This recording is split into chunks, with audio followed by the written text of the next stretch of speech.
friends, and welcome to episode 182 of The Rewind, a podcast dedicated to keeping its listeners on the cutting edge of the MMORPG Pantheon Rise of the Fallen. Draq and I are so grateful to be a part of a community that is very kind and accepting of our imperfections. We will never get everything right, like this intro, but we will strive to do our best and give you the most accurate news we have as soon as we possibly can. The double-edged sword of the podcast format is that we can take our time when we need to get things right, but we'll never be able to cover breaking news as it happens, especially if it happens less than 24 hours before airing. Warning, today's episode will cover some hard-hitting topics, and Draq and I's opinions are our own. We do not work for Visionary Realms, and they do not sway what we say one way or another. Listeners have disagreed with our positivity at times, calling us cult-like, and others have stopped listening because we have judged decisions too harshly. All your opinions are valid, just like ours. We appreciate and accept all your posts, no matter if they align with ours or not. Thank you for listening to our personal journey, and we hope you continue and enjoy your time with us and in early access. Now, on with the show.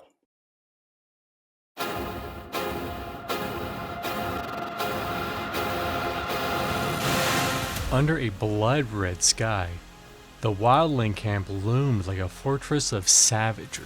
At its edge, a band of determined adventurers prepared for a daring rescue. Anton Duvidez, the enigmatic Darkmere Shaman Glyphkeeper, invoked ancient runes to reveal hidden paths. Beside him, Churro Dude, the quick-witted gnome summoner, summoned minor elementals as vigilant allies. Calorok, the stalwart dwarf paladin, gripped his enchanted warhammer, while Ziplox, the elusive Darkmere rogue, slid into the shadows to scout enemy lines. Annoying Llama, the agile human monk, nimbly traversed traps and patrols, his focused mind a steady beacon of discipline. Screech, the colorful Scar Bard, struck a captivating chord on his lute, sowing confusion amongst the wildling sentinels. Archbishop, the resolute dwarf paladin, rallied his group with thunderous encouragement. Dwimble, the cunning gnome rogue, skillfully disabled snares and opened secret doors. Their objective was to liberate a prisoner held in a crude tower at the heart of the camp. In a dangerous assault, the adventurers breached the stronghold.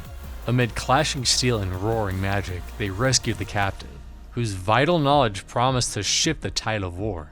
Together, they retreated quickly into the night, hearts alight with hope and the thrill of victory.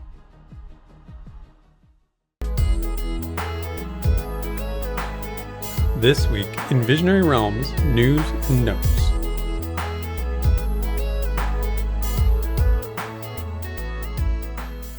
Oh boy, Damos, this is a big one. Wow, wow, wow, wow, wow, wow,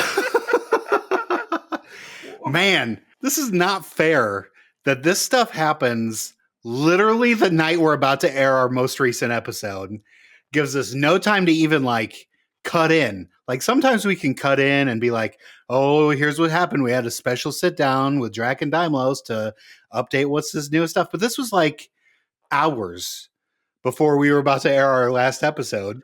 And so there's no way. There's not even a chance. So please, drama people, if you could maybe have your drama on a Tuesday or Wednesday. Can we do a Wednesday drama? That'd be fantastic. And stop waiting till Friday night to air your grievances so that we can make a timely response. That's that'd be real nice. bad for us. Real bad. If you could just play into our schedule, that'd be great. That's all we're asking. That'd be great. We'll just call it Drama Wednesdays. Indeed. Listen, I think some of this stuff is fun. One, because I'm not really super invested in it. Sure. And two, it's kind of like a soap opera. You're kind of following along. You pick a side. You're rooting for your team. It's kind of fun. And we were following it too. Vendini was just posting. He was just posting link after link. Oh, it's wonderful. He loves digging through that shit too. It's so good, and I really enjoy reading it. So this was an exciting time. And you'll notice that later that we don't have any gaming news. And do you know why that is? Because Pantheon was the gaming news of the week. Dude, it was everywhere. We're just already covering it. This is literally it. So this is front page drama headline. He said, she said, they said, we said, all the good stuff. All right. Let me see if I can kind of wrap this up in some kind of nice little ball here for us. Good luck. There's a lot. All right. So I'm just going to say a guy from a guild that we will remain unmentioned. But we all know you all know. We all know you all know. A guy from let's say a famous EverQuest guild. A guy from a famous EverQuest guild that has been tight with the devs since the beginning went on the official Pantheon Discord and posted something along the lines of this. You guys have a big problem. You have devs that are spawning rare mobs for their special friends and guilds they're in, and it's causing an unfair balance within the game. Ruh-roh. On the outside, that doesn't look real good because if you're a guild and you're not getting the special treatment, you're probably a little pissed and a little upset. It doesn't take much for those guilds over on Black Moon to get pissed.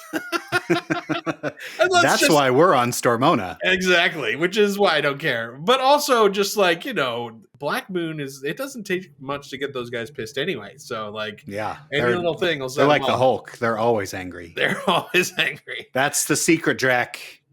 I'm always angry. Got it. I'm always angry. All right, so that kind of went down and we're like, oh, well, that's interesting. So then Savanya kind of came back and she said, look, these guys are advanced testers. They do special testing for us. And they have their own t-shirt. They got their own t-shirt. They have their own QA server. And like, they're just like, it's okay. And that went over like a lead frick brick. Oh. People were insane. What do you mean, advanced testers? Not what good. do you mean? Not good. That's some Chris Rowan shooting from the hip bullshit. Savanya, you gotta reel that one in. You needed to check that one before you put that out there. There was one lesson I learned in customer service is that people want it to be your problem. And when you try to like turn it around and be like, well, these are just our advanced testers. No. Yo, you got to just let people air their grievances until it's done. And then you still say nothing. Because they can misconstrue words. They will twist your words. It doesn't matter what you say. They will twist your words and make it miserable for you. In fact, we have dubbed advanced testers the new eminence of Pantheon. It's 2025 year of the advanced tester. Anyway, I'm not even done with this story yet. I know, but we got to talk about it along the way. This is all good stuff. Oh my goodness. So then, if this wasn't enough, so then Chris Rowan gets on the official Discord and he's like, ba-boom. I'm looking into this and I'm checking all the details and we're checking logs and we're seeing what's going on. Gonna see who's naughty or nice. Who's naughty and nice, and I'm taking names and I'm blowing people away. You better give me those chocolate chip cookies, motherfucker. And he checked the logs. According to him, he checked the logs, and according to Chris Rowan, this was all just a joke. Like that this GM didn't actually spawn anything in the live server, and that he just pasted, because there's a screenshot of the guy pasting, of the GM in question, pasting in a real command that would, if it was enacted on a Pantheon server and you had GM powers, it would spawn a mob. There's a screenshot of that happening. So he said it was all just a joke. No mob was actual spawn. No mobs have ever been spawned. And that everything is completely copacetically cool. Awesome. So what you're saying is they have spawned their own personal in-house verification of things that may or may not have happened, have found themselves to be innocent, and have reported it as such. I mean, that's pretty much how the community took it. That's totally exactly great. how the community took it. Now, that being said, for the listeners, I just like Draq, I don't care. Like, this is all whatevs. It's not our server. It's not our problem, right? So I'm just enjoying the show. I've got my popcorn ready. Serious popcorn moments. Yeah. Oh, yeah. But both sides. I'm going to play devil's advocate to both sides on this because it's fun. Oh yeah, and so we're not even done yet. Time you gotta let me finish. Sorry, just keep. I just want to make sure that people know. I know I gave the warning in the intro, but people need to know that we're just taking this from the side of the popcorn eaters, not. This is one side or the other. This is not a 247 moment for us. Like correct. 247, we were on a side and it was do or die, and we were like, no VR, you're wrong and we're right. Yes. Like, that was 100% where we were at. Yep. We're like, we understand that you have to move forward with this, but you're wrong. That is not this. That is not what not this at is. all. Not even close. Not even close. All right. So that, of course, Chris Rowan's very forceful explaining post went over, of course, like a lead brick. Yeah. As do most announcements in the announcements channel when they're longer than 12 words. Indeed. And also during that time, VR started deleting posts in the Pantheon Discord because, well, in their defense, it got out of hand. Nice. They were not nice posts. We read them before because, like I said, Venditti was posting them. We were reading them as they were posting them. It was getting vicious. So good. So good. Too tired to care. I love you so much. I've said it before and I will say it again. You are my spirit animal.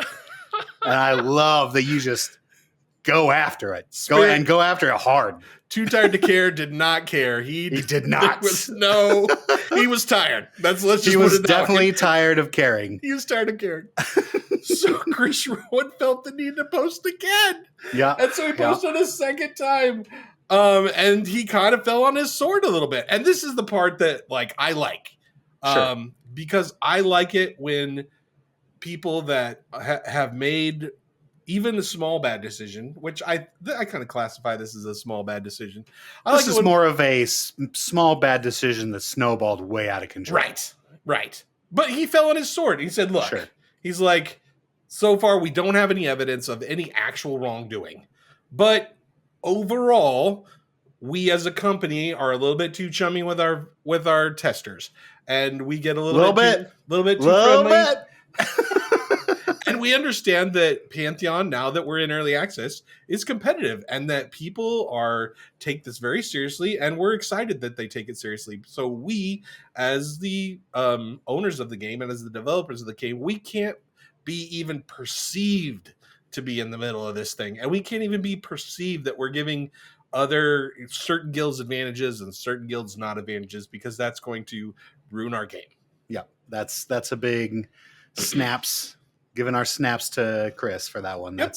That's a good thing to say. That's how it should be. So I mean, we were at 1,000 people, maybe a little more than that, on VIPs that paid the buku bucks. But now we're in 100,000 users. It's a different world. We can't be chummy anymore. No chumminess. It's sad. Because I liked the small personal, and that's kind of why we paid that extra money. That's why we paid the money.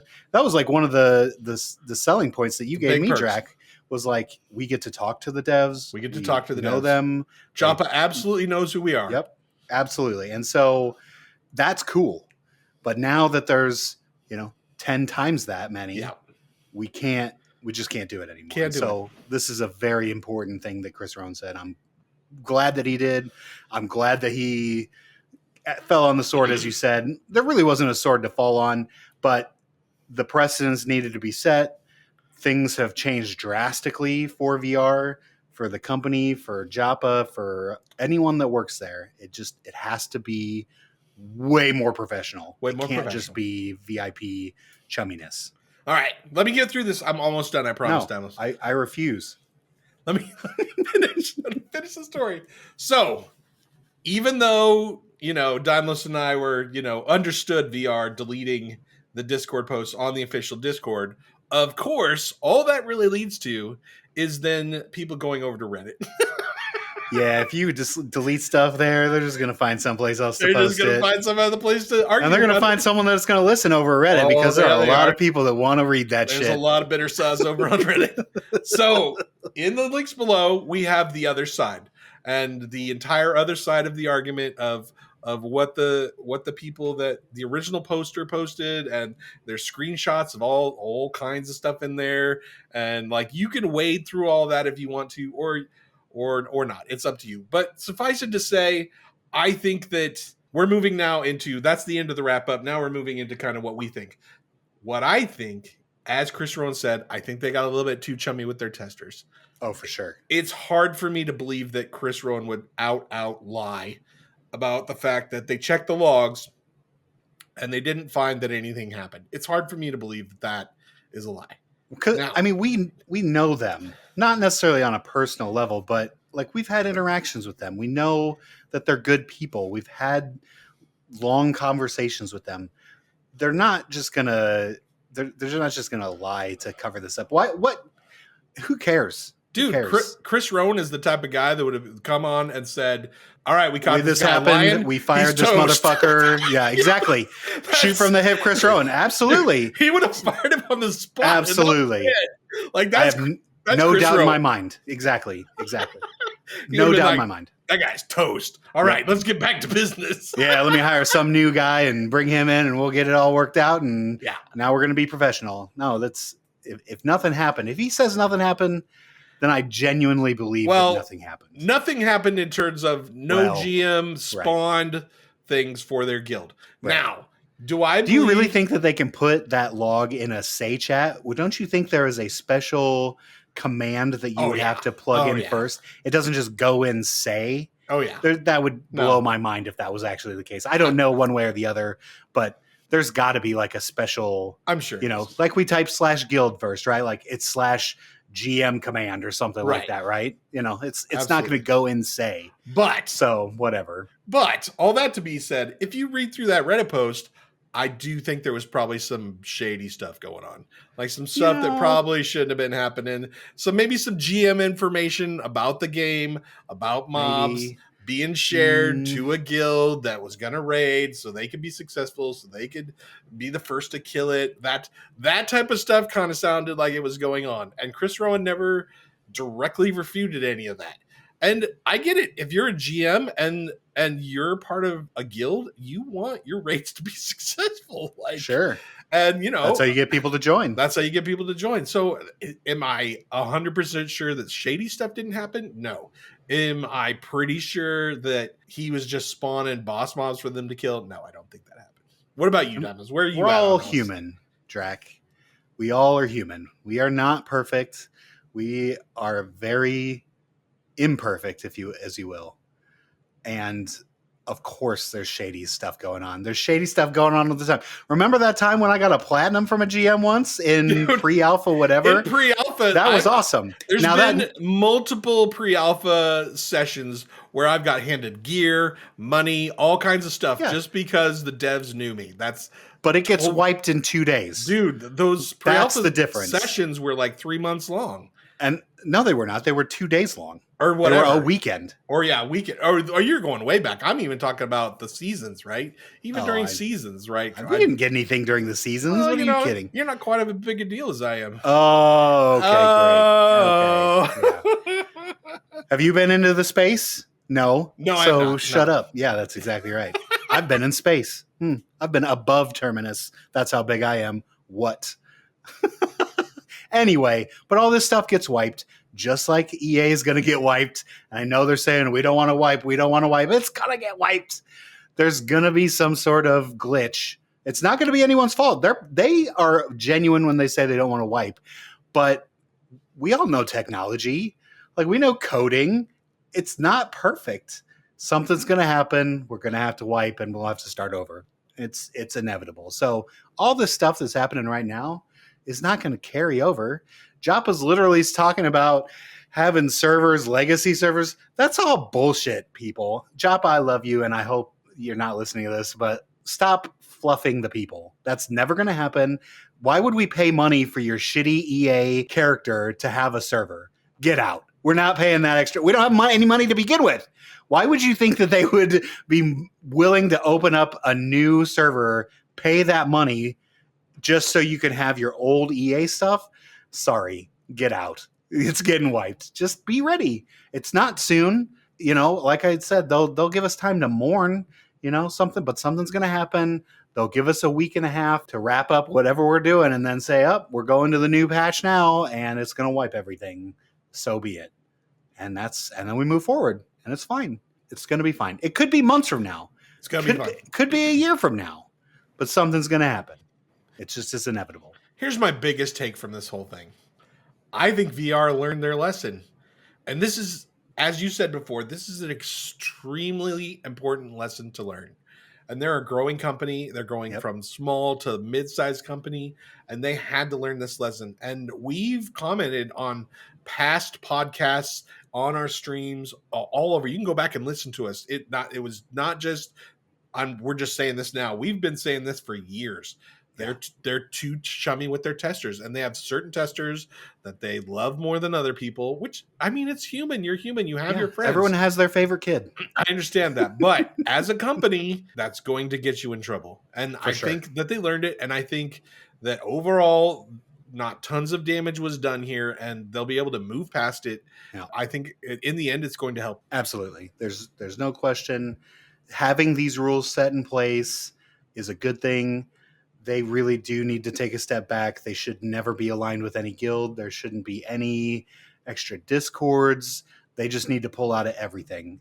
Probably even with us, Draq, honestly. I feel like we're pretty professional. We don't have personal friendships with anybody from VR. That's true. Yeah, that's true. We do have more of a professional friendship. It's a good thing overall. Being professional is the way to go. Nothing but good can come from this unless it happens again, and then we're in trouble. Then we're in a lot of trouble, honestly. If this ever is seen again, then the game might be done at that point, because this is not well thought of in the community for sure. Yeah, there were a lot of guilds and a lot of people that were pissed about it. Now, I think it's also a lot of bluster. I think you're bluffing. I think you're coming back. Well, the dude got booted out of the guild, so he's probably a little bitter sauce. That's where it becomes who really is this just bitter, or is this real, or what's the case? Nobody knows. I mean, I'm not even talking about that. I'm just talking about people that are saying, I'm leaving the game because of this blah, blah, blah. And I'm you just found an excuse to leave. You were probably leaving anyway. Yeah, you were either leaving anyway, or the BS meter is really high. One of those two things is going on. All right, well, let's move on to some more exciting stuff. Unless you got something else you want to add to this. Nope. Perfect. Dramagate over. Dramagate. We have a crafting update. So, play the crickets. Someone play the crickets. Crickets. Neff told us that crafting update 2.10. What the heck does that mean? It's coming soon. This is the second time that Joppa has completely wiped anything that Neff has wanted to do, and he's had to start completely over. And the point one is, I don't know where the point one's coming from, but this is clearly, we're in our third iteration of crafting. I don't understand the numbers. Where did the numbers come from? When did we have 1.0? Where were all the other 0.1s? Well, we just, numbers mean things. Numbers make it important. Numbers make it important. If we just put some numbers on it, then it's going to seem really important. Absolutely. I love it. Well, aside from that, we love you, Neff. Sorry we're giving you a little bit of a hard time. What we're getting in this patch this is on him. is kind of fun. We get some jewel crafting. I know you're big into the jewel crafting. Not really. It's changed a lot since the last time I've done it. We're going to have Marks take care of that so he can stumble through that. I hope he kept all your gems. Or, we'll get wiped and we'll have to start all over again. Maybe your druid can do jewel crafting. Maybe that's how that can work. Oh, there we go. Yeah. Neff is adding some Wild's End gathering nodes in the game because that's good. Guess what? We didn't get all the nodes. What the heck? We didn't get all this stuff. I mean, there were a couple, I think, but they definitely, Flame Lilies, there was one. How about some walnut trees? Can we get some walnut trees in Wild's End? Because we kind of need those. How about the other two zones? How hard is it to just put little points on the map where things are harvestable and spawn? I don't think this is too difficult, right? I don't know. Yeah, I guess I don't know either. I'm not a dev. You know what else is? I got a little bit of good news, bad news, though. A little bit of good news, bad news. Okay. Cloaks are being added into the game. Nice. Yeah, I knew you'd be excited about that. Here's the bad news. They're not visible. Well, I mean, they've never been visible, so it's not like I'm really gaining anything. I mean, I've got a cloak. It's fine. Crafted cloaks, I should say. Crafted cloaks. Oh, right. Okay. We're talking about crafting. Well, good luck, tailors, and all your cloak goodness. Should be fine. It'd be nice if we could get some, guild emblems on that stuff and whatever. But let's get those crafted cloaks in there. Maybe some belts. I think they did mention belts as well. That'd be nice. Belts would be good. Yeah, I'm we not. need those. I'm level 25, almost 26. I don't even have a belt. Not even a 1AC belt. I got nothing. You didn't find a cloth belt? Nothing. There were 0 belts for me. Yikes. Whoops. I think Mark's beat me out on a belt somewhere along the line, but yeah, I got nothing. I guess maybe we need to go back and hunt the goblin caves again. Something like that. Also, more bank boxes, more bank box schematics. So larger boxes. Okay, great. Yeah. I already have plenty of room, and I don't even have full boxes. Most of mine are bags, and I still have plenty of room. Yeah. So this doesn't bother me any. But it's nice to give the woodworkers something else to do because they really have nothing much to do. Now, I know this wasn't in Neff's update, but I just want to mention from Joppa Stream that he's also working on getting the schematics to drop within the game too. The rare one-time use schematics. I know we talked about this like a week or two ago. This is still such a good idea. One-time schematics. And then we talked about it like being a part of the guild sort of situation, like maybe implementing in there. But this is a good first step where it just evaporates when you use it, and it makes gear very rare that way. Like that, it'd be nice if it had a really rare look to it, but we're getting there, I guess. I do like the idea of a rare schematic or rare drop to the schematic if we want to make the schematic permanent and the rare drop, a one-time use sort of thing. That would work too. This is all good. Crafting is good. It definitely is a little confusing. It could use a lot more polish when it comes to the instruction. I'm glad we're getting this stuff in, but then after it's all kind of in, we really need to go back and proofread what pieces you need, getting just an idea of what it makes. Because we don't know. We can't see a combined stat. And yes, all these ingredients that you are putting together will make this with these specific stats. We just have to click and hope, oh, is this good or not? So for instance, yesterday, I, being an armor smith, am dabbling with blood iron and things like that because we're of that level in that tier 3. But I don't know any recipes, and there are spreadsheets out there that people have put together, but who knows how old they are, who knows if they're good or not. So I'm just kind of wanging it, and that's not good. I need to know, okay, well, here are my options of what you can put in there. What kind of rivets do I need to put into this breastplate? What kind of harnesses are my options? Is there a different schematic that I need to have to be able to make this have better AC? So I ended up making this blood iron breastplate and the stats were better, but the AC was less than the regular iron armor one that I made. We're talking, I gained 30 hit points, but lost 4 AC. And if we know that, I guess Joppa did say the AC didn't matter until later on, but we're past the halfway mark. We're almost to the 3/4 mark, and AC is going to matter as a warrior. So losing 4 AC to gain 30 hit points isn't necessarily what I want to do, but I wouldn't know. And I need to find a different rivet to put in the armor or a different harness to use in the armor, but I don't know. Who knows? The people that are putting together these spreadsheets also don't have infinite amount of resources to make everything in the world. And so we need to go back and really, really polish all this crafting stuff up because it's all very confusing, and I need to know what my options are and what is the final product that I'm about to make. I should have, if I put everything in there, I should be able to see because I would have never clicked the submit on that breastplate. If I would have known, I would have lost 4 AC from it. I just would have not hit it. But instead, I've wasted a ton of rare resources, and now we have to go back down to the depths of Halnir to get the resources that we need to make more of this stuff so I can try again with a different type of rivet or a different type of harness. Who knows? Not me, not anybody on the Googles. So it's just, we need to polish this stuff up, get it done, get it in the game, and go back and polish everything up so that it makes more sense, because it is the most confusing thing in the game by far. You're super whiny. I thought this is what you. When's druid being made? I want my druid. We need to stop everything.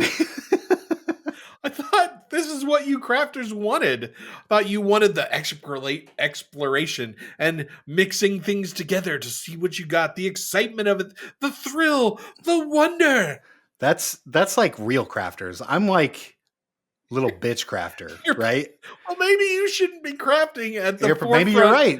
At the forefront of figuring out what the heck is going on. Maybe this is not your time.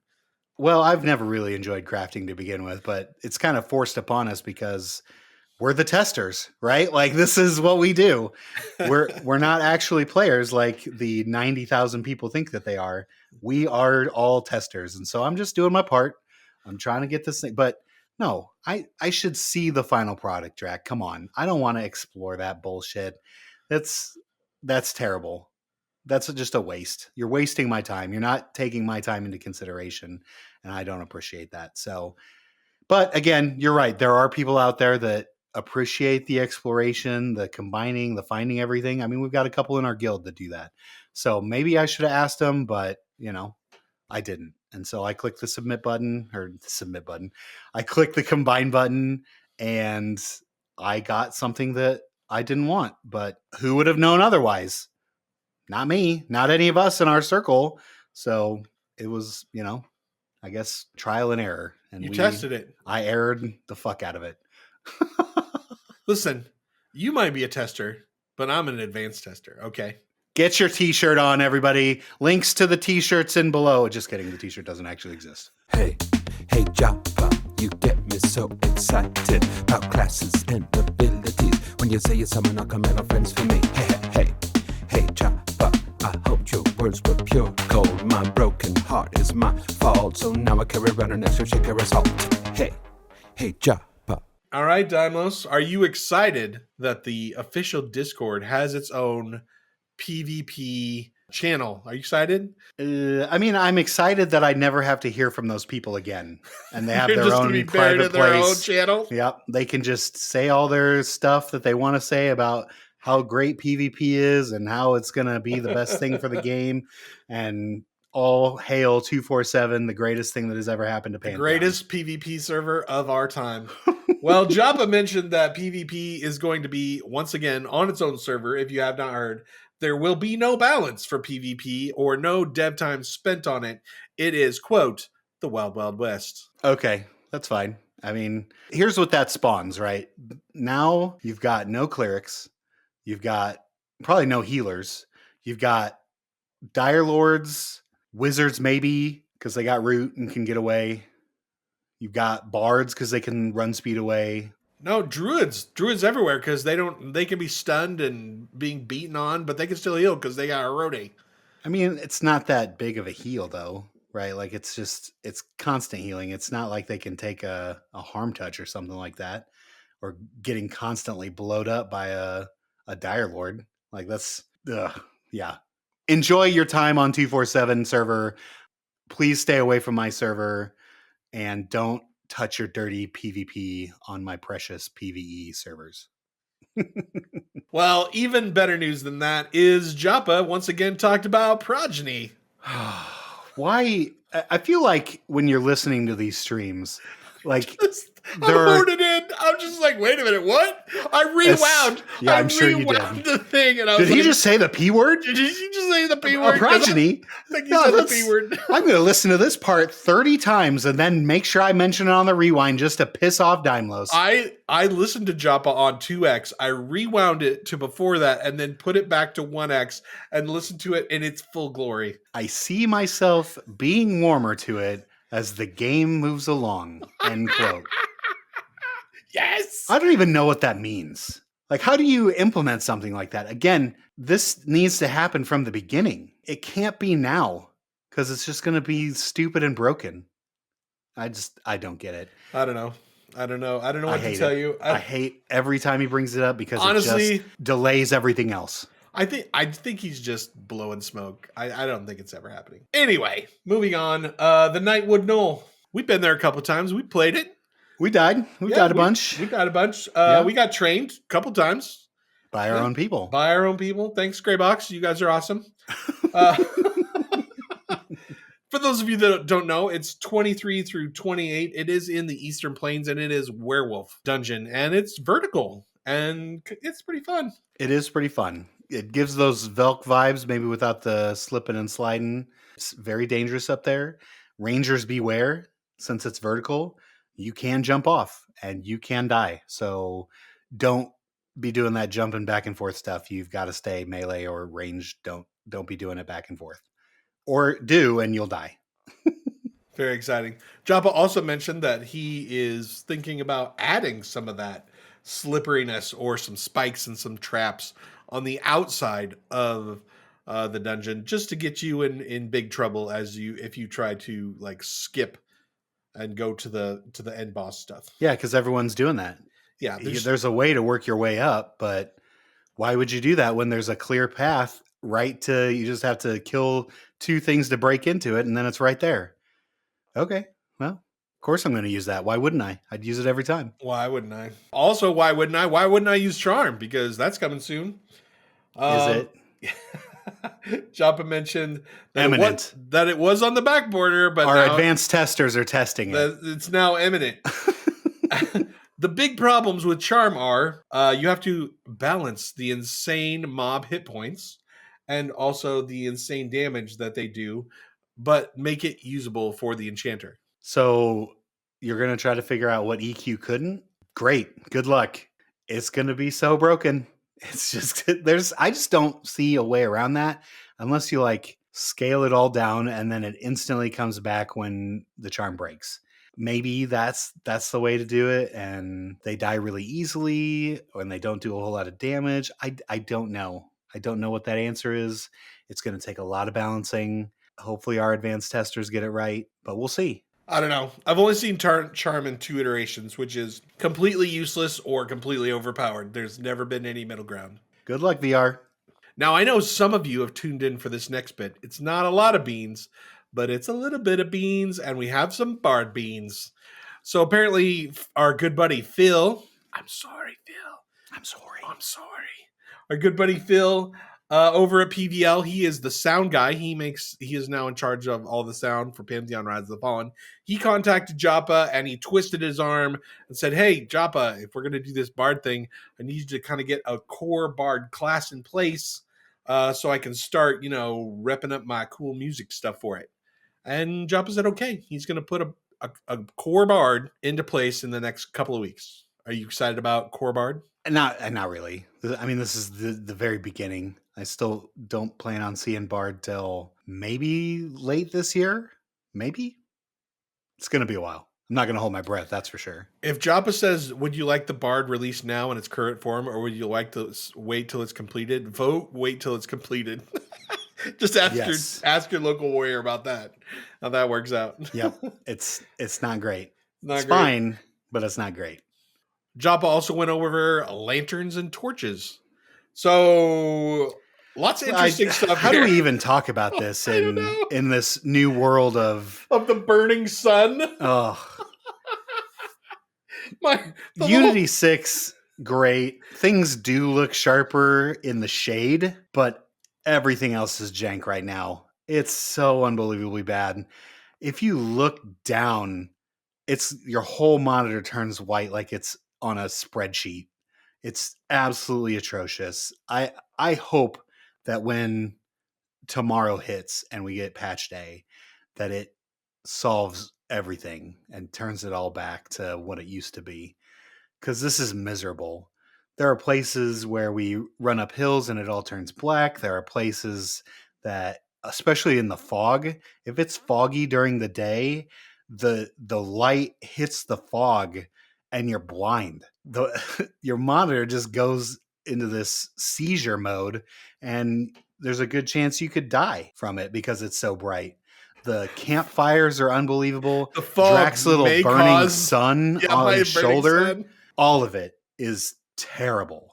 So I hope that this gets addressed right now, because if we have to go another week, another 2 weeks like this, it makes me not want to play it, honestly. It's so unbelievably obnoxious. It's unplayable almost, to the point that we do it for stream, but I don't really want to log in tonight and play. I want to wait till tomorrow and see if it's fixed. That's how bad it is. I It's think really, really bad. You may be a little bit over dramatic here. Whatever. But it is. Didn't I in the warning say that my opinions are my own?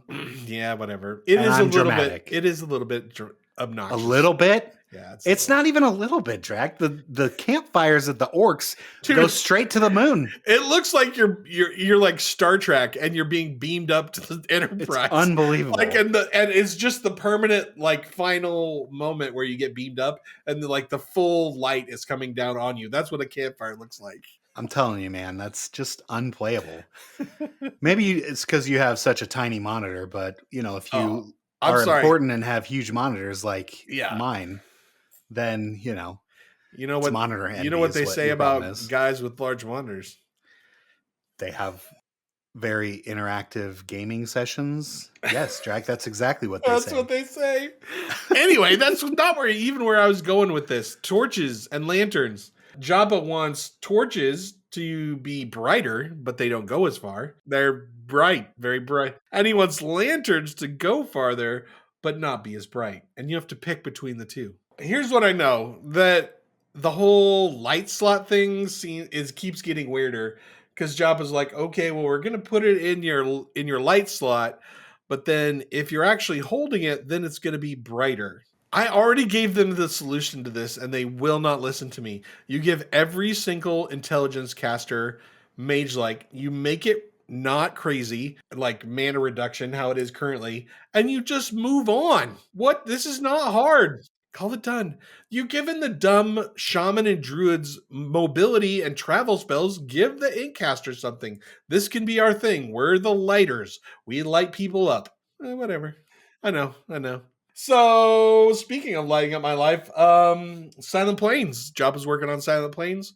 He's supposedly working on a raid boss for Silent Plains. So my first thought is, raid party window? Like, how we can't even form a raid. How is that going to work? Yeah, I mean, what constitutes a raid? Do we know the number? Do we know that? I don't know the number. Speaking of other things that is horse before the cart, what the heck about the Ash Breather dungeon is now the next dungeon? But what happened to Black Rose Keep? Joppa said that was the next one like 2 dungeons ago.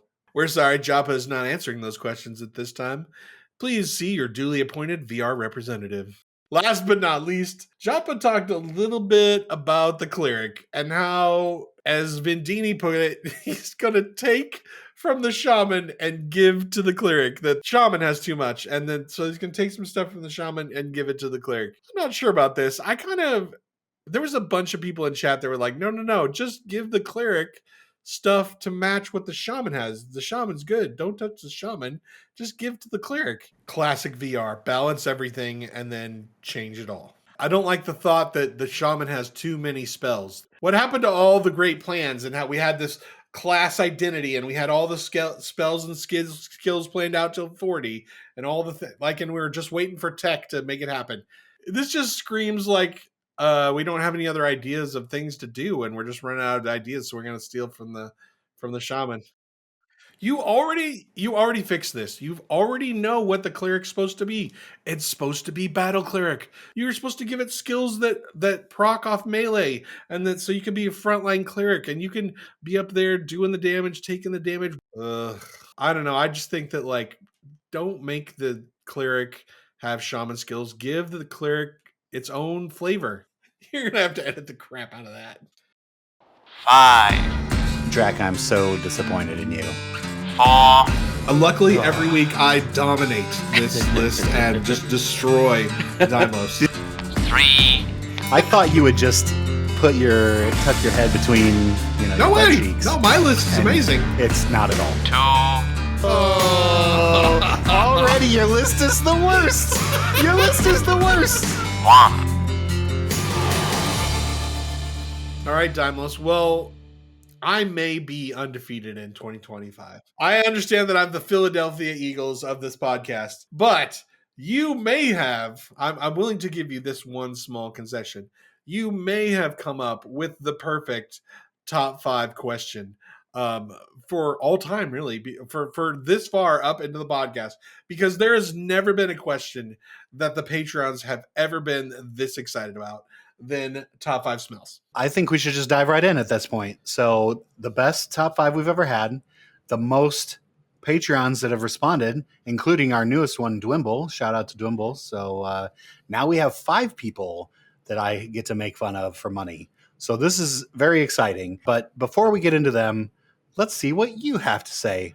Draq, what's your number 5 best smell of all time? You're going to love this one. Like, you're just going to be over the moon about this one because number 5 is, of course, Old Spice Mountain Rush. That's what I wear every single day. And you know, power.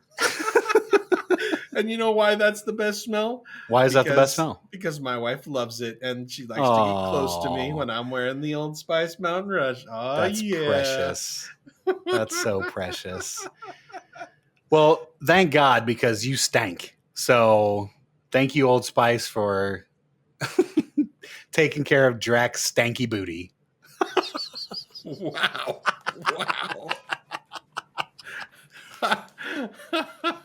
All right. Well, you need to definitely clean up your act. What's your number 5? My number 5 is such a wonderful smell. And I can't believe that no one came up with this one other than me.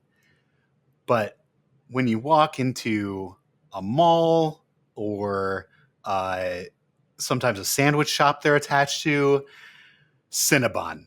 Cinnabon cinnamon rolls are so wonderful. Now, I do feel like if I worked at a Cinnabon, that I would hate that smell because everything you would wear, you'd bring that smell home and it'd be awful and you'd be smelling that Cinnabon all the time. But for us plebs that don't create the Cinnabons, it's so glorious. I love the smell of fresh cinnamon rolls anytime I walk into, like, it just, the whole mall smells wonderful. Like we've got a Cinnabon in the mall here. Not that anybody really goes to the mall anymore. And we've got them inside some sandwich shops randomly, which is kind of weird. But I love cinnamon roll smell. So fresh, so delicious, and especially because you didn't make them yourself. You just walk in, you smell the wonderful smell, you buy it, you enjoy it, you experience it, and then you're done and you move on and you remember it, and then you come back for more later. We're just one of the greatest smells of all time. You like Cinnabons? Cinnabon bonds? Cinnabon bonds. Is that like a Tim Tim? A Tinnabun? A Tim hole? Is that? Hole? I don't know. All these Canadian terms confuse very me. different. Very different. This is a very American thing. I do love Cinnabons. I love the smell of Cinnabons. I love the smell of cinnamon rolls. There's nothing bad here. Honestly, this should have moved up 4 slots on your top 5, but I guess whatever. I don't know. I like a lot of other things better too. I can live with it at number 5. The fact that it's food, I think it because it's food, we feel that way because not only do we experience it through our smelling sensory, but we also use our taste sensory as well. And maybe a little bit of touch as well, but mostly those two. And so I think it drives further because we're doing both of these at the same time as opposed to where it's just smell. So I kind of had to take a step back and say, okay, well, Cinnabons aren't like my favorite food of all time, so I can't really make it the best smell because it also has taste. That's not fair to the other smells. So I kind of had to put it down on the list a bit, but I'm glad that you agree with it. And we're not, the other thing about this is we had a spicy show, so we're not going to have a real spicy top 5 this week because all these things are likely great. I'm hopeful that your 4 is good. So let's see what it is. What's your number 4, Draq? My number 4 is because, I'm not a guy that really goes and just buys a computer. I typically don't do laptops. I typically do desktops, and I typically build them. And I'm not a guy that does a lot of okay, I'm going to swap in a lot of parts. I build my PC all at one time, and then I use it for 3 to 5 years, and then I build another PC. So when I get my brand new PC and I've put it all together and I fire it up for the first time, and it's got kind of, just that new out of the box plastic, but yet we're firing up electronic smell. It's just amazing. And I love it. This is one of the most ridiculous smells of all time, and of course it's on your Wow, what list. happened to being not crappy? Well, then you decided to put the smell. Number 5 is over. You put a fake smell on here. That's the smell not a of fake new smell. computer. It's What like is having- that even? It's Is like that- it's like a new car. Think of it for you. It's like having a new Well, car. I'm going to blow up all our Patreons that put a new car on there in a little bit, but it's not the same as a new car. It is But totally it's the same. absolutely not. You're just basically, you like the smell of burning money, which is what you do every 3 to 5 years when you buy a new computer. So that's really what the smell is you just, it's your copium of burning money, and getting a new computer is your number 4 smell. Whatever. At least I didn't lease my computer, so there you go. I'd like to return this one. If I could lease a computer, that'd be great. What a terrible business idea that would be. Speaking of terrible business ideas, what's your number 4? I don't know what that has to have to do with a business idea, but my number 4 is lavender. I love lavender. I don't like overpowerful smells. I do have a real sensitive sniffer. So when it comes to like certain flowers, they can be really off-putting. And so, but when it comes to lavender, I just absolutely, it's just light enough. It also happens to be the best color of all time, which is purple. So that's an added bonus. This is the smell that's in my bathroom right now. This is the smell that covers up my shit.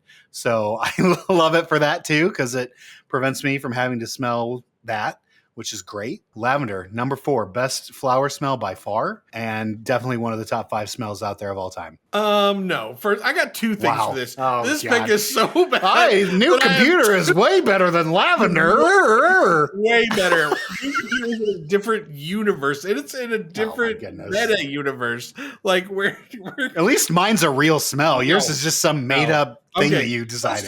Let's talk about lavender. What do I Please. think when I think about lavender? Old ladies. That's what I think Oh, about. my Old goodness. ladies. Like you go to hug them, and then you hug them, and then you smell like lavender because they put on so much lavender scented perfume, and it's Oh, just my like goodness. dripping off them. And You're so ridiculous. as you- That is not what that as smell you is. go back, you smell like lavender for the rest of the day because you've hugged grandma one time, and all of a sudden now you're lavender. Okay. First off, that grandma smell is not lavender. Whatever it is you're smelling and you think is lavender is It's- not that. It's lavender. That's It's what not. it is. No, that's 100% what it is. Number 2. So I went to this fancy dinner, and I'm not even going to shame the restaurant that gave it to me, but I went to Oh, this fancy dinner. This is where you and I are going to agree on this. I have a feeling. Oh my goodness. And so they had lavender mashed potatoes. And I was Blech. like, oh my goodness. And so I'm like, it's either that or something I didn't like. I think it was asparagus. So I'm like, whatever, give me the lavender mashed potatoes. I'm probably not gonna like it, but I don't even care. Oh my goodness. Awful. These were the Awful. worst. I felt like I was eating soap. And I was just Yes, thank you. Okay, so this is where we agree on this. This is not a smell to be tasted. We should not be eating flowers. One year, my mom made both lavender and rose flavored ice cream. Oh my God. I vomited this stuff out. It was so bad. I can't believe that there are people that enjoy eating lavender and rose on anything. So gross. This is a smell to be enjoyed, not a flavor to be tasted. So unbelievably gross. So this is where we agree. I will agree with you on that. People that have experimented and put these flowers into food can just get out. And if you enjoy it, then don't ever bring that to my potluck or my funeral or whatever you're bringing your lavender flavored ice cream or mashed potatoes to. Get out. Indeed. Well, I'm glad that we agree that lavender shouldn't be on your top 5. And now I'll move on to my number 3. My number Please. 3 is, of course, apple pie. Because I live with a baker, a very, very good baker. And she makes amazing apple pie. And she does that thing that, like, the people do in the 1950s or in cartoons or whatever, where she, like, sets it in the window to cool. And, like, it just wafts throughout the house. And you're like, oh, my goodness, apple pie. Let me just get that pie right now. Yeah, exactly. And so apple pie, number 3. I do love the smell of apple pie, but ultimately it's just pie in general because it's not necessarily the fruit that's on the inside of it or whatever is on the inside of it. it's the crust, right? Like it's the baking of the crust with the cinnamon and sugar inside it. So yeah, no, it kind of is up there in the same land of Cinnabon, right? So totally fine. I love apple pie. It's not necessarily my favorite fruit pie, but I mean, I guess it'd be in the top 5 of favorite pies, and we'll find out in when we do our next Thanksgiving episode. Because instead of Thanksgiving side dishes, it will be Thanksgiving pies. Oh yeah, that's gonna be fantastic. Little bean drop there for I don't know 9 months in the future. 9 months bean We'll drop. see everybody in 9 months. 9 months. Oh my goodness. All right. Well, I'm sure that you have an amazingly delicious number 3. Why don't you tell us about it? This is one you should absolutely not be eating. If you're eating this, don't. So the actual smell is benzene, but what that is the smell of gas, the fuel that you put in your car. I love driving up to a gas station on a semi-hot day and just starting the fill up, because those vapors come off as you fill it up and they just smell so good. I don't know what it is about gas, and I know we shouldn't be sniffing it because it probably is killing brain cells, but it smells so good. And I did look it up a little bit today and just kind of like why people like this smell, because I'm not the only one. I'm not even the only one that put it on their list of the Patreons. It's because this benzene is kind of a sweet smell. So you're not crazy for liking the smell of gas. It actually is a sweet smell. It goes on that side of the smell spectrum as a sweetness. So that's why gas smells good, which is a little crazy. But yeah, I love the smell of gas. It's so good. No, this is awful. You know what? I think when I smell gas? Please. Oh my gosh, a fire is about to start, and I'm getting immediately in panic mode. Like there's nothing good about smelling gas. No, I'm thinking that my children are going to burn the house down or something. Like this is awful. Well, if you're smelling it in your house, of course it's bad. It's panic. But if you're in the gas station where you're filling up, it's totally fine. Let me get this straight. You're that guy that's sitting there, just you've got that smile on your face, and the guy's like, "How's your day going?" And you're just like, "Yeah, oh, this is the best day ever. I get to sit here and smell some gas, baby." Yeah, I'm just sitting there smelling this gas. It's fantastic. 20 gallons of smell-filled deliciousness. He's just looking at you like you're a weirdo. And he ain't saying one more word to you. He's just like, nope, I'm just going to pretend I didn't talk to that guy. That's fine. I don't need that kind of hate in my life. You don't, as Redbeard said last week, do not yuck my yum. And this is... No one's coming to me to yuck this yum. I mean, I'm pretty sure that the entire top 5 is yucking other people's yums. That's true. That's kind of the whole bit, isn't it? Yeah. All right. Well, yum away then, Draq. What's your number 2? Yeah, don't yuck my yum. We'll see how far you get on this one. So, of course, number 2 is fresh water from the river. Probably a mountain stream. Now, of course, it's crystal diarrhea geyser is your number 2 smell. Hold on.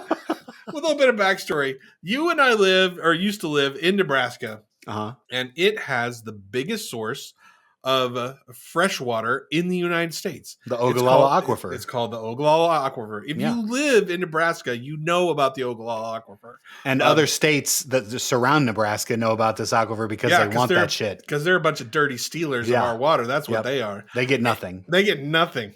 Anyway, so there are many, many places that you can go to in Nebraska that water just comes out of the ground. It's just a fresh spring that just comes out of it just shoots up from the ground. And so you can go to these spots and you can take your hand and you can cup the fresh water that comes out of the ground, kind of let the sediment fall through your hand, and you can just drink it straight. It's amazing. And so that's why number 2, fresh water from the river or the spring. Why do you make us sound like you're on the Beverly Hillbillies? You're like the Seattle Hillbillies, only it's clear gold instead of black gold. Kind of is. Oh, well, thank you for setting Nebraska back another 50 years. All you idiots on the eastern end of the states, we don't even claim you anyway, so. That's true. We're kind of our own thing here. I mean, you even got your own voting district. We tried to kick you out so much that we gave you your own voting district. So I mean, we even made our state slogan for like a year and a half. Nebraska, it's not for everyone. And that's true. It's not for Yikes. everyone. It's Yikes. great. Yeah. All Well, you got right. out because it's not for you. That's true. Number 2. Give us your amazing number 2. So my number 2 is something that I put in my hair every day to every other day is tea tree oil. I love the smell of tea tree oil. And why? Why do you ask? We've got the combination of 3 glorious smells. We've got eucalyptus, pine, and mint. 3 of the greatest smells of all time, all rolled into one beautiful product. Tea tree oil. It's so refreshing. I love taking a shower and washing my hair with it because then the whole bathroom smells like it. I love it. I don't know if you use tea tree oil or not, but I found out about it, 15 years ago and have yet to buy another shampoo. If it doesn't have tea tree oil in it, I don't want that shampoo. I'm starting to understand your number 4 now. It's starting to make sense. You are actually turning into an old woman. Oh God, are you kidding? You are all full of your lavender and essential oils, and like you're. Do not even put that on me. Do not even dare say essential oils in my vicinity. I bet you get out of here. You No, probably are selling essential oils. You're probably like a dealer. You're like, hey, old lady, you want some? I got a little bit. That's terrible. I got a little bit of pine oil. You want some of this? I hope we have viewers that are selling that are like lighting you up right now in the chat. How dare you? First off, I definitely don't. That stuff is snake oil. This is tea tree oil, the greatest smell on earth. Oh yeah, totally Second different. greatest smell on earth. Totally different. All right. Well, I can't believe. Have you even used it? Have you ever used tea tree oil? No. Why would I use? You should try it sometime. Oils? It's glorious. No, it's not an essential oil. It's just in your shampoo. The next time you're in the shampoo aisle to wash your ponytail, just look for something that has tea tree oil in it and tell me. Then tell me after the experience. Let me tell you that it hasn't changed your life. Let me tell you a little secret, and you don't understand. I don't want to this. hear it. You're not. You don't understand this because you're not married. When you're married, you don't buy your own shampoo or soap. I'm texting Mrs. Drac. That's your next shampoo. That's the only possible way I'm going to have pine oil in my shampoo. I guarantee you that. Your next shampoo will have tea tree oil. I'm marking my word.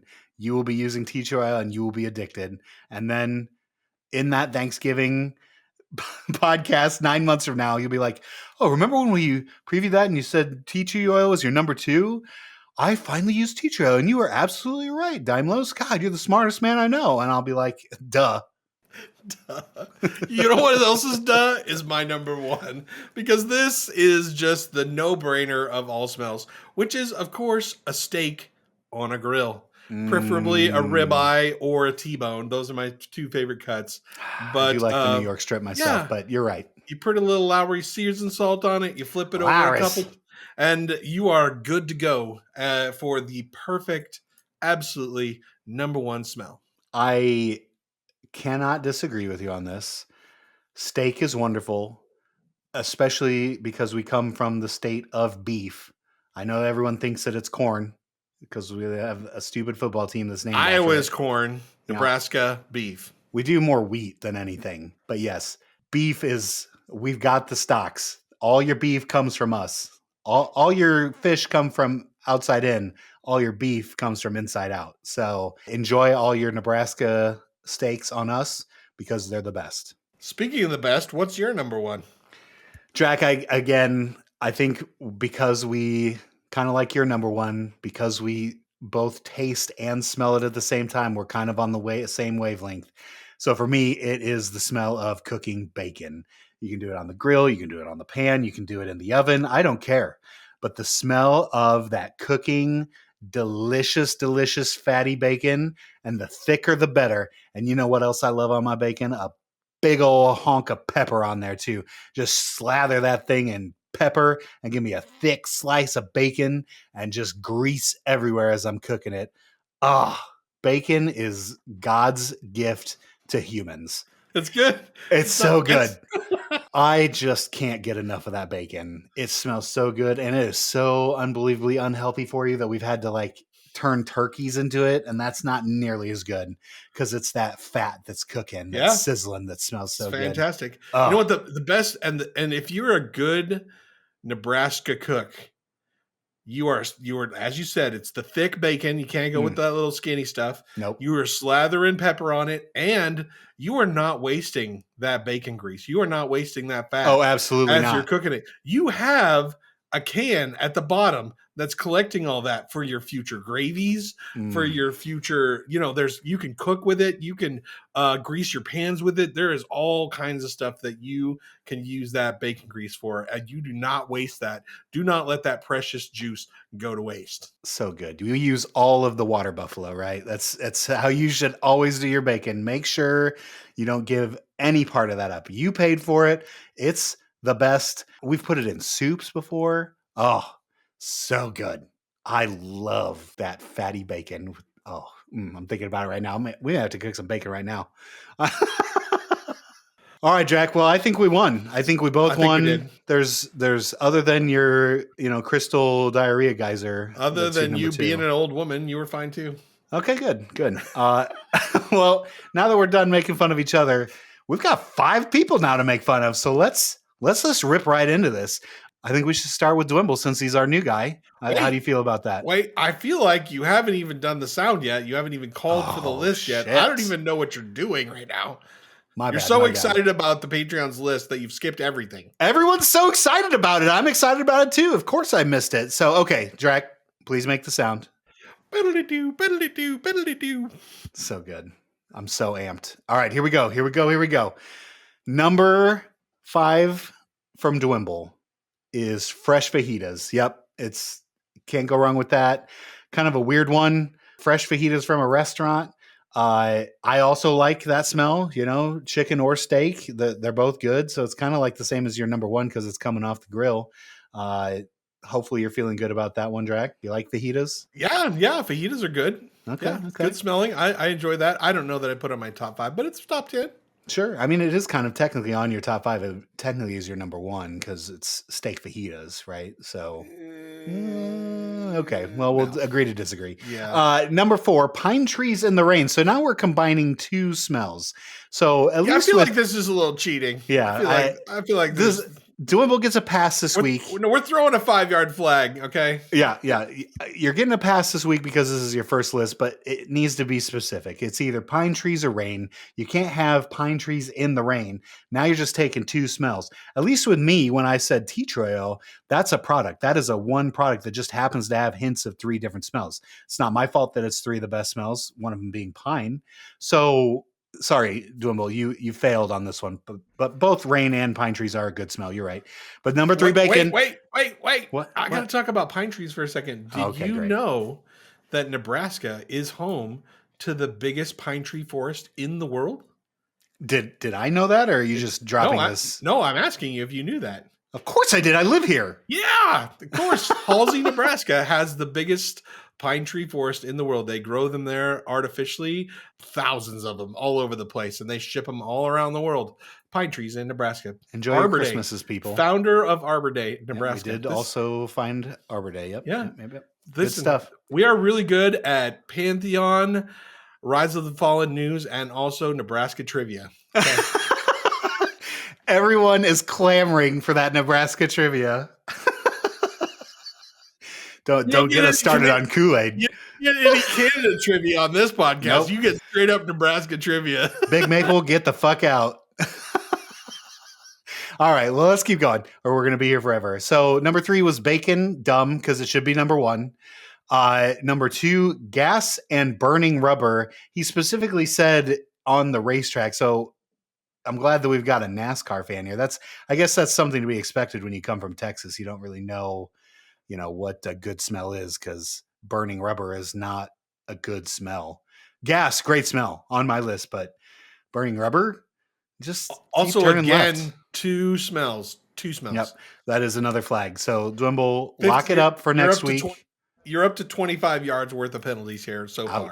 Ouch. But number 1 redeems himself. Smoked brisket, same thing as steak on the grill, bacon. It's just clearly meat is number 1. That's really what we've come to the conclusion. So More meat. Yeah, more meats. So let's go with Zip next. Fresh cut grass, that's a great smell. I didn't put it because it can be a little overwhelming. I would say it's probably maybe in my top 20 best smells, but there are times when it can get a little overpowering, so it doesn't make the top 5. But good call. Pine Sol, wonderful. I do love the smell of clean and putting pine together. This is not two separate things, because even though it is chemical clean and the smell of pine tree, it's still two separate things. Or it's still Pine one. Sol is its own entity. Yeah, exactly. Like, when you say Pine Sol, you know instantly what you're talking about. Absolutely. And there's nothing better than both clean and pine. So great job, Zip. That's why Zip is a Rewind Patreon veteran, and Dwimble is just the new guy on the block. Yep, exactly right. Number 3, fresh baked bread. This definitely belongs on more lists.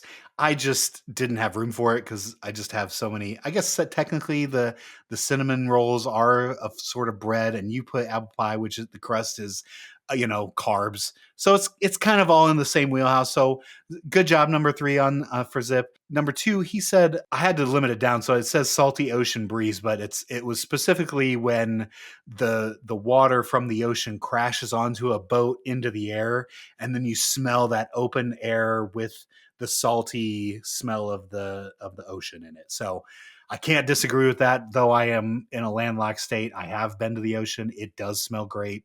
So another good one. But then, of course, number 1, smoked meats. So there we go. So literally of the 4 lists that we've looked at, more meat. Smoked meats is where it's at, or it's cooked or smoked or grilled, whatever. Just meat is one of the best smells of all time. Okay.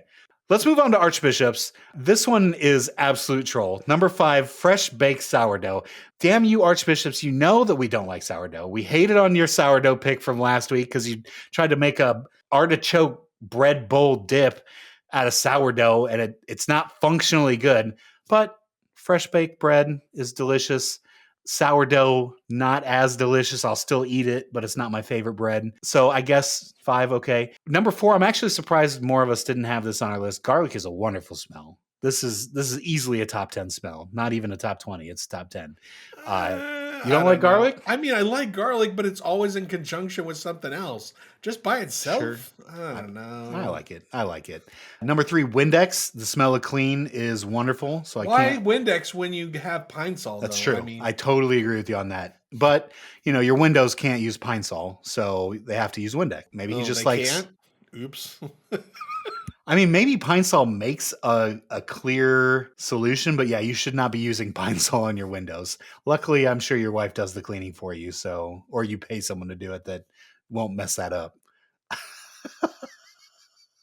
Number 2, new car smell. And I know people love new car smell. Oh, wait. New car smell. Kind of like that new computer smell? No, yours is a fake smell. This is glue. There's no such thing as new car smell. The smell is glue. The glue of the leather, the glue of the parts that are together, that's what you're smelling. Anytime you are smelling new car smell, quote unquote, you are huffing glue. So, which then leads into his number 1, which is gas, benzene, right? So, which is a great choice. But clearly, Archbishops loves huffing because his top 2 smells get him high. So I'm surrounded by a bunch of gas sniffers. I don't even know what's going on here. Which reminds me, I forgot about Dwimble's honorable mention. This was the best. I laughed so hard at this for a long time. Dwimble's honorable mention was his own farts. Oh my goodness. I don't know if you saw that in there, but I laughed so unbelievably hard at that because it's true. I like the smell of my own farts. I'll agree with you, Dwimble. I will go out on a limb there and be wholeheartedly agree with you. My farts smell great to me. They smell terrible to everybody else. So I don't know how everyone else feels that. Although there's some times where it's like, did that just come out of my ass? Ugh. Everybody run. Anyway. I have no idea what you're talking about here. You're off in crazy land. Do you not smell your own farts? I do, and they're never pleasant. Well, no wonder you don't like the smell of benzene. What are you talking about? It's chemical. It's fart not chemical. the same. No. No, they're both called gas for a reason. Shut up. Oh my goodness. Anyway, on to Screech, who loves his wood fire smoke, specifically smoke from a wood fire. Now, I know that people like campfires, but I can't stand the smell because it gets all over your clothes and you can't get it out. Your shit smells like campfire for the next, 30 days. So if you're wearing a jacket outside when you should be around a campfire with the jacket on, you have to literally, when I'm at a campfire, which I really can't stand, so I don't do this too often, I literally strip in front of the washer, put everything in there, and start the load because I don't want that smell on me. And even then, sometimes you got to do it a couple times just to get it out. But like the jacket, everything, all of it just goes into the washer. You do it and hope that it comes out the first time, because if not, you have to just wash it again. Are you a campfire guy, Draq? Oh yeah, love the campfire. I mean, I'm not like gonna sit there and sniff the campfire, but I like hanging around the campfire. I think it's fun. Yeah, it's fun. Great. Okay, number 4, Arabian jasmine.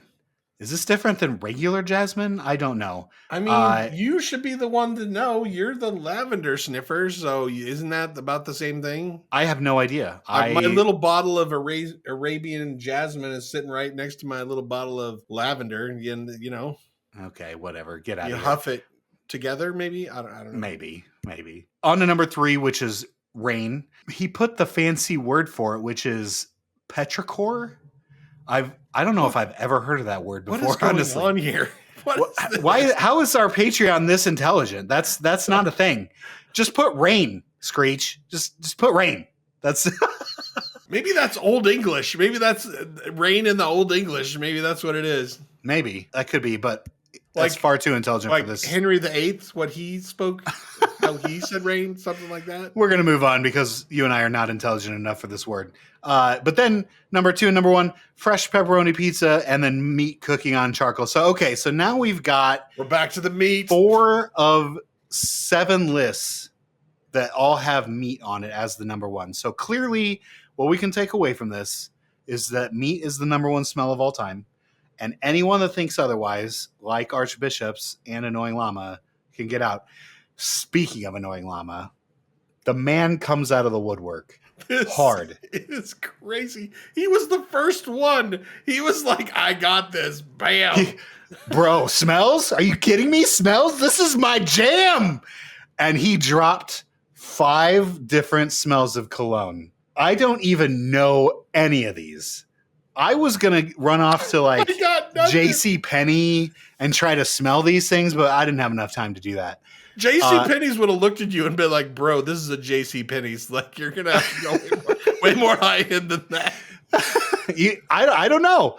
They would have to send me to a different place then. They would have to refer me on to a more fancy parfumery to be able to, for me to be able to smell this stuff. You're gonna have to show a bank account statement to get into a place to buy that perfume. That's all. And then asking them, be like, okay, so this is for research. I'm not actually gonna buy any of these. Can I just smell all these to get us? I don't think they'd let me do. They'd probably just like get out, which I wouldn't blame them. You can have $100 tasting of our top 3 perfume smells. I'm just so happy that we get to like kind of deep dive into our Patreons' lives this way. It really like just gives me an idea of like glimpses into their lives, right? And I love this about it. So the fact that Annoying Llama's top 5 smells are the top 5 colognes for him or perfumes of all time for him, I'm just going to let everyone look at this list. I'm going to try to read these names off. I can't even read this list. Are you kidding me? We can't even say this. I'm just going to try. I'm just going to try to rapid fire these and Annoying Llama can yell at me later in the chat. So we've got Anik Gutol Dehydrin, which is water dehydrian. I have no idea. Hail Hydra. Hail Hydra. Yep. Number 4, Jar Parfums, Bolt of Lightning. Number 3, Karen Poivra. It's got to be Poivra. All this French. This is making me say way too much French this time. Jean Pateau's Joy Baccarat Pure Parfum. And number 1, Clive Christian, number 1. So the number one belongs to number one is really what. Good job. Good yeah. job. I salute you on your reading of all that French because wow, that was rough. Thank you. So I think all these parfumeries should sponsor this show and should send us samples of all these so we can smell them and sell their product Clive on our Christian show. wants to sponsor this podcast, I'm totally down for it. And yo, Clive, hook us up with some number one. I will get my wife to get me some number one Clive Christian if we can make that happen. The ball's in your court, Clive. Before you leave, we've one final word. Before you've forgotten all that you've heard, there is a moment evergreen. Stay here a while and listen to me. All right, we have braved the drama. We've done the crafting. We even smelled some perfume. But now it's time to say goodbye. That sounds good. We've had a good laugh. We've eaten our popcorn. Hopefully the community can move on. I know that many times on this show we have spoken about the loud minority. This is likely that.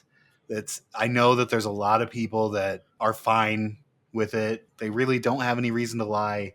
It is what it is. So this is just next week. We'll all be forgotten. Once they release Druid, none of this is going to matter. Yeah, exactly. You're all lying to yourselves if you don't think you're going to be back for Druid.